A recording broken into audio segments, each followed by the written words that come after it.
50 years ago,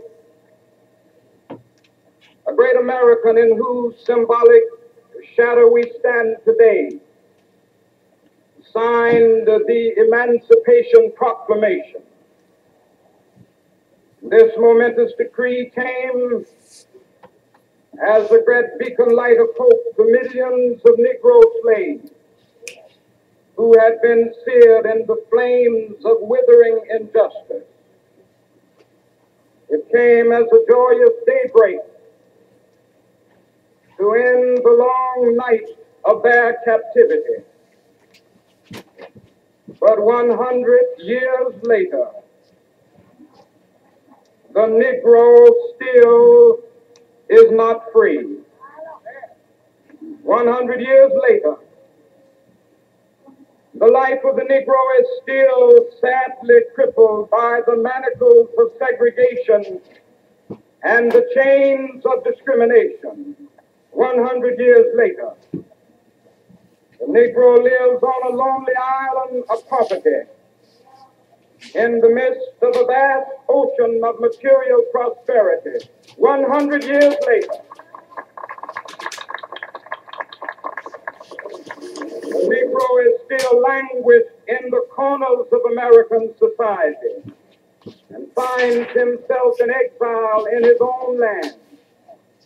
So we've come here today to dramatize a shameful condition.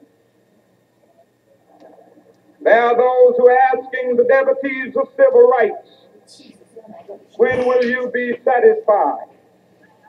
We can never be satisfied as long as the Negro is the victim of the unspeakable horrors of police brutality. We can never be satisfied as long as our body is heavy with the fatigue of travel, cannot gain lodging in the motels of the highways and the hotels of the cities.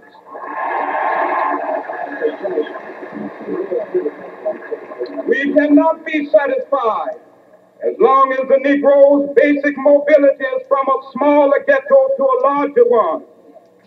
We cannot be satisfied as long as a Negro in Mississippi cannot vote and a Negro in New York believes he has nothing for which to vote.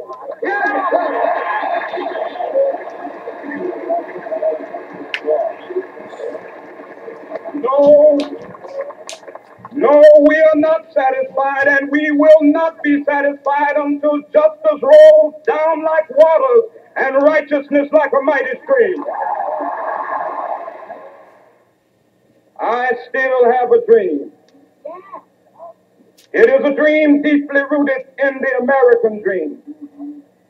I have a dream that one day this nation will rise up and live out the true meaning of its creed. We hold these truths to be self-evident, that all men are created equal. I have a dream. My poor little children will one day live in a nation where they will not be judged by the color of their skin, but by the content of their character. I have a dream today. When we allow freedom to reign, when we let it reign from every village and every hamlet, from every state and every city, we will be able to speed up that day when all of God's children, black men and white men, Jews and Gentiles, Protestants and Catholics, will be able to join hands and sing in the words of the old Negro spiritual, free at last, thank God Almighty, we are free at last.